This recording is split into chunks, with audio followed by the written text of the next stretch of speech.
Hi guys, Praxgirl here. In our introduction, I defined praxeology as the science that studies the logic of human action.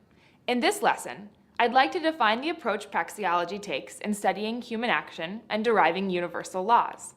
Unlike the sciences of chemistry or physics, when approaching human beings, praxeology has to employ a method of acquiring knowledge that does not rely on observation, but on discursive reasoning. Or we may say, logical deduction. The laws of human action that praxeology arrives at are necessarily true and universal because they're logically implied by simple and undeniable facts. What would make a fact undeniable? A fact is undeniable when any attempt to deny it must prove it to be true. Once we state one of these undeniable facts, we're able to discover further implied truths that hold at all times and to all individuals, regardless of sex, race, creed, or color. As long as the implied arguments are valid and their premises based on the initial undeniable truth, the soundness in every step of the logical chain is incontestable. The starting point of praxeology is an undeniable truth itself, and a very easy one to remember. Human action is purposeful behavior. It's from this undeniable fact that all of praxeology as a science is deduced.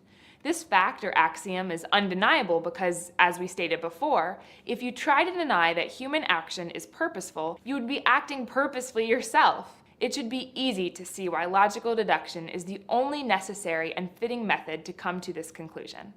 Before I go on, you might be asking yourself, is it appropriate to study human action through observation, or what scientists like to call induction? To answer this, we need only to consider the separation between the objects that sciences like chemistry or physics study and the unique characteristic of human beings that we stated before in our axiom. These sciences can plot out the courses of stones, atoms, or planets through cause and effect. But humans differ categorically in one key way. Human beings act. They have goals and purposes, and they try to achieve those goals. Stones, atoms, planets have no goals or preferences, hence they either move or are moved. They cannot choose, select paths of action, or change their minds. Men and women can and do. Sciences like chemistry and physics are able to investigate objects and classify them to their minutest details. They can turn our observable world into bits of data to quantify. People, on the other hand, cannot be quantified. Every day, people learn, adopt new values and goals, and change their minds. People cannot be slotted and predicted as can objects without minds or without the capacity to learn and choose. The action axiom shows that the uniqueness of all individuals is the logically necessary starting point for studying human behavior. There have been so-called scientists who have tried to disprove this notion and claimed that the methods of the natural sciences are the only true way to acquire knowledge of man and reality, but we can easily see how silly and futile their attempts are. Here we are at Grand Central Station. The hustle and bustle here is world-renowned. I just want to drive home my example. I want to test two different ways of approaching human behavior.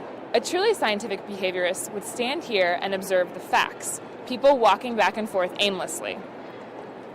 A true student of human action would realize that the people have aims and goals. They're trying to get from work to home.